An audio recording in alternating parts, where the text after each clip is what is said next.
everyone, welcome back to my channel. My gosh, it has been an absolute eternity since I have sat down to film with you guys, and I know that you have just seen 2 videos go up, but those were filmed back in June. I know, that is so long ago. The summer, it just got away from me. So I wanted to sit down and talk through the makeup that I have accumulated in the last, 10 weeks since we last chatted.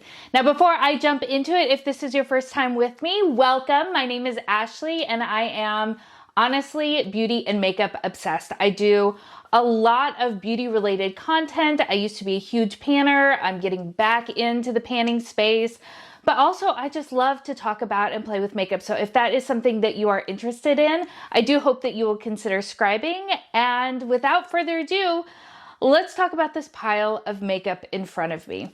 So the first thing that I purchased that is kind of beauty adjacent is I did buy a new microphone during the Amazon Prime Day. So if my audio right now is really weird, I apologize. I'm still getting the hang of it. But in addition to that, I did also pick up one makeup product. So this is from Wet n Wild. And I'll be honest, this blush, it looks so exciting. So I don't even know what this is from. I get kind of the feeling that it might have been from their Marilyn Monroe collection, but I don't know for sure. I thought this blush color, it just looked so exciting, and I've been wildly into blush lately, so I'm very excited to play with that. Also, during that sale, I picked up a Moondust shadow. I have been wanting Space Cowboy forever, but for some reason, I just couldn't bring myself to pay full price. It usually retails for like $24. This is an absolute cult classic, and I'm so happy that I now have it, and I picked that up from Amazon as well. Let's move over to more of the indie space because I do have some new eyeshadow palettes.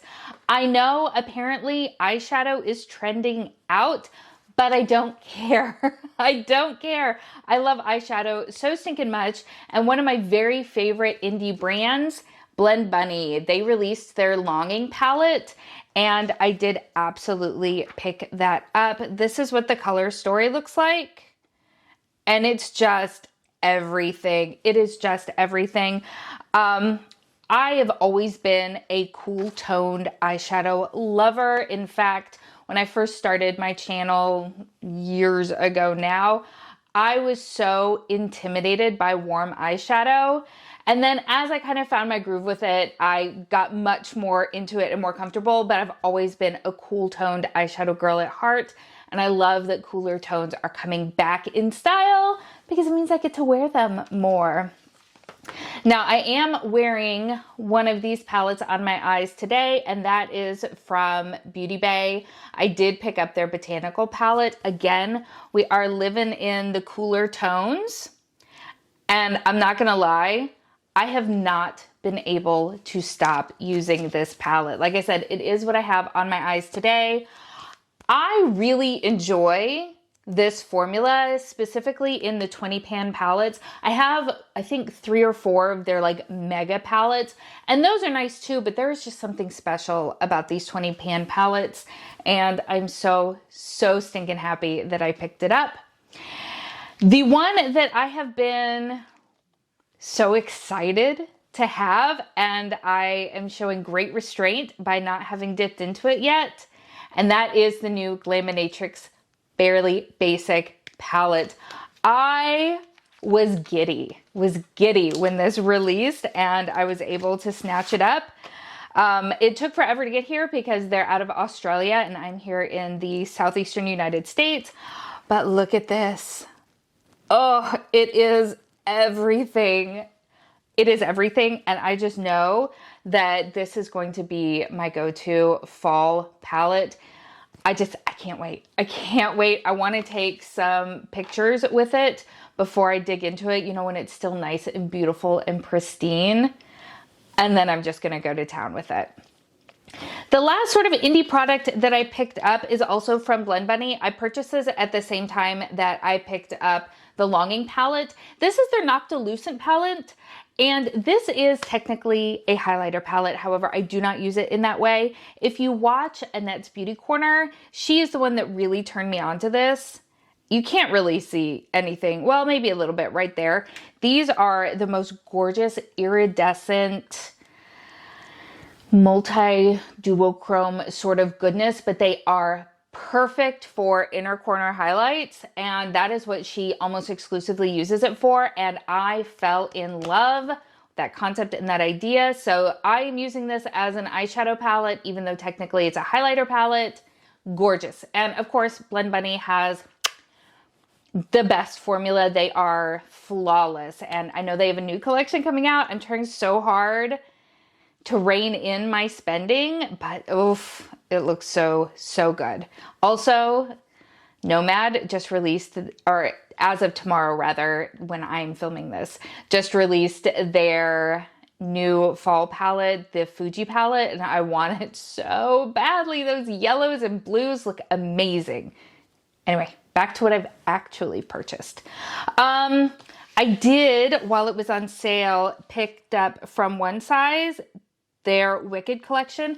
I almost bought the brush. I want the brush so bad because it looks so incredibly cute. I just don't know if I would use it. I don't want to buy something that I know that I'm iffy on whether I'd use, but it is so cute. It is so cute. So I did pick up the highlighter. Now I did swatch this in store and I was a little hesitant about it back in, I think right when it released.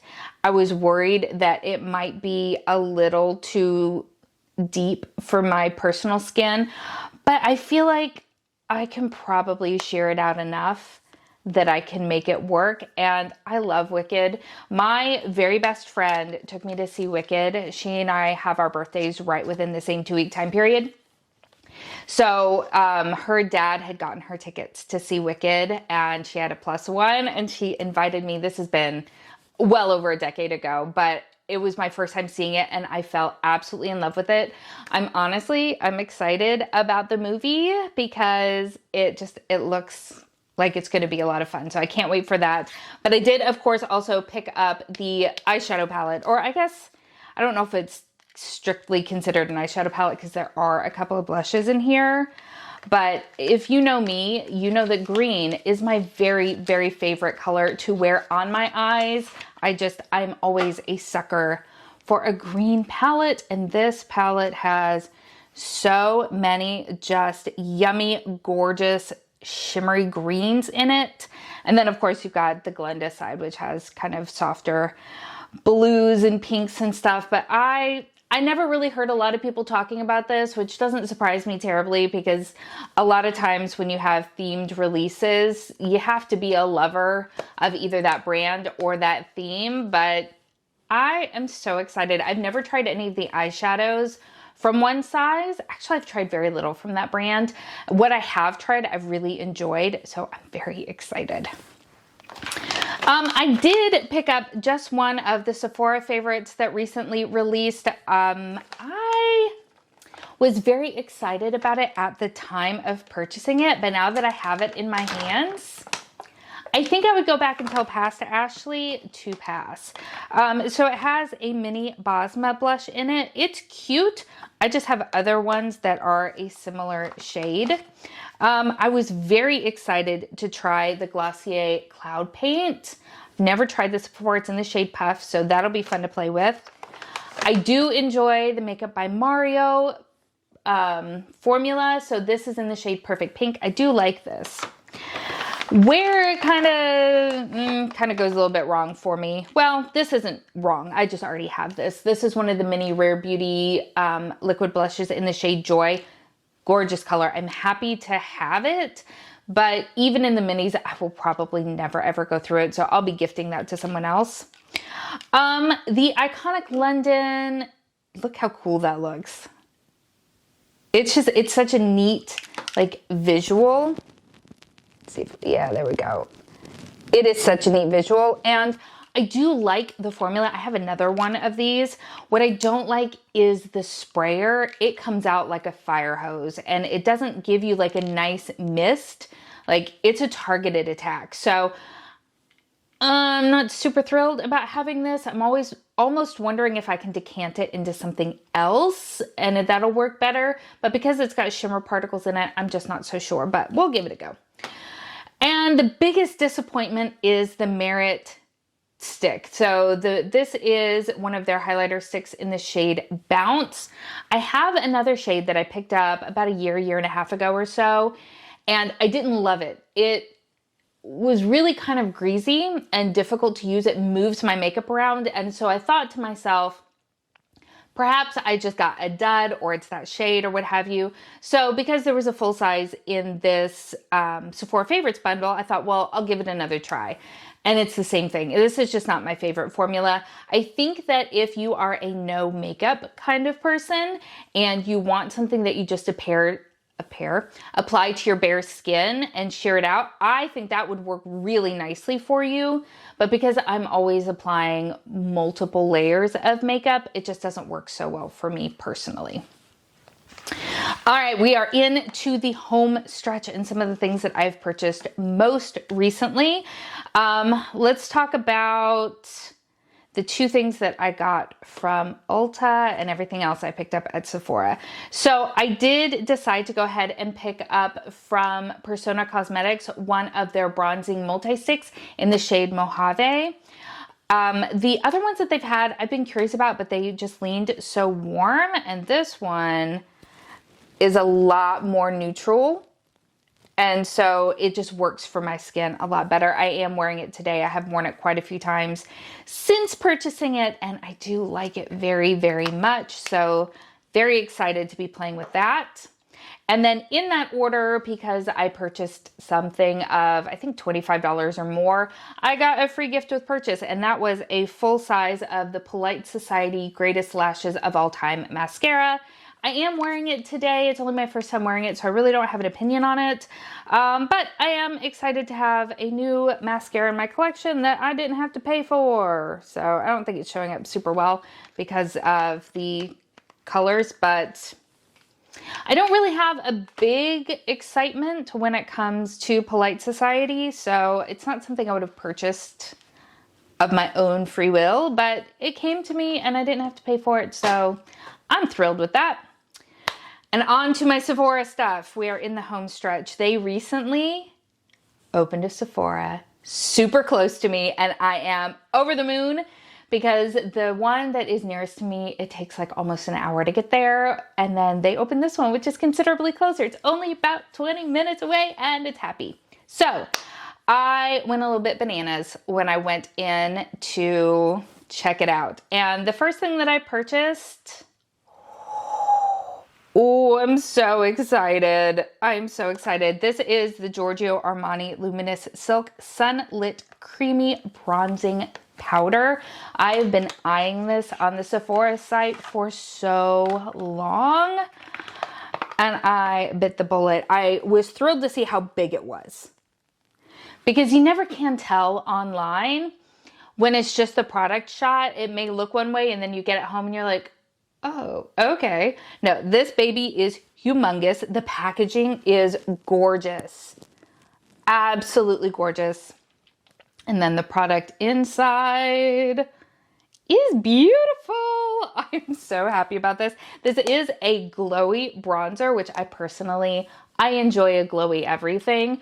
But a glowy bronzer is something that I do enjoy, and I am so freaking excited to start playing with this. It is going to be heaven, I'm sure of it. And at the price point, it best be heaven. While I was there, I picked up a highlighter that was not on my radar at all. I was looking through the Makeup by Mario display because I really want to try one of the cream blush sticks. I couldn't decide on a color, so I decided to wait a minute. But then this highlighter took me absolutely by surprise. It doesn't look like anything in the pan. It looks super, super white. It's not. It looks white on my finger, but it does not look white on my cheek. It just looks glossy and wet and glowy. and I cannot stop wearing it. I cannot stop wearing it. Like, it just catches the light in such a stunning way, and I can't stop wearing it. I have other highlighters that I was in love with until I brought this one home, and now I am just a one highlighter woman for the minute. I also picked up from Kulfi. I really enjoy Kulfi, but I also really enjoy these lip stain oils that I have a whole bunch. I've got quite a few from Rare Beauty. I've got quite a few from Milani, and now I have one from Kulfi. So this is in the shade First Sorry, and it's so pretty. It's so pretty. I have worn it once because, again, I just could not help myself. And this is what it looks like. It does sheer out on the lips, so it doesn't have to be quite that intense, but it leaves behind an absolutely beautiful stain. And the stain is pretty true to cap color. And I think that these products are so well done. When you get a good formula, because they feel so comfortable and nice on the lips. You don't have to touch them up. You don't have to fuss with them. When they fade in such an elegant and lovely way. Like, I cannot say enough great things about lip oil stains. I have two more products, and they are both lip products. I did pick up one of the, clearly I have a color family that I enjoy. From Fenty, this is one of their new Gloss Bomb sticks. Is that what they're really called? I don't recall. Those letters are way too small. If I've called it the wrong thing, I will make sure to correct myself. But I purchased mine in the shade Riri, and I have worn it a few times because, again, I cannot help myself, and it's lovely. It's absolutely lovely. It adheres really nicely to my lips without being overly sticky or gloopy. And it hangs around. Like, it hangs around for a good long while. When it does start to fade, it fades very evenly and nicely. I absolutely want a few more of these in a few different shades because the formula is really, really, really nice. And then the last thing that caught my eye is from the Sephora brand. The Sephora brand, their makeup honestly is really pretty good. I've had a lot of hits. This is one of their lip shines, sheer shine lipsticks. I got the shade 11 Cosmic Coral, and this is so fun. Like, look at that bullet. It is just this beautiful fiery coral. And again, it's one of those really easy sort of formulas. Like, it's this beautiful, beautiful shade. There we go. But again, it's really a no fuss product. It goes on nice and sheerly. So if you're not around a mirror, it's not gonna be super fussy. It's not gloopy. So it's more like a tinted balm, but way better. Like, it's not as thin and stuff like that, as opposed to something like this, which is more of a gloss stick. I hope that makes sense, but I've worn it a couple times. I've been super happy with it. Again, it's one of those things that I am forcing myself not to purchase more of because I got way too many I've got made too many of everything, but I've got a lot of lip products and I need to get through something. And if I keep buying more, I will never get through anything. So I'm very happy with everything that I've purchased, that I've tried, and very excited to play with the things that I have been able to hold off on. So please let me know down in the comments below. First of all, have you tried any of these products and what are your thoughts on them? But also, please let me know what you want to see in upcoming videos because I'm going to try to film as much as possible with these new things before purchasing anything else. I would ideally like to put myself on a no buy until like November, around when the holiday stuff comes out. I don't know how successful I will be with that, but that is currently the idea, and you can help to hold me accountable to that. So yes, let me know what you think. If you have enjoyed this video, I hope that you'll give it a thumbs up, and I hope that you'll consider subscribing before you leave. Thank you so much for spending some time with me today. I hope that you're having an amazing day, and I will see you next time. Bye.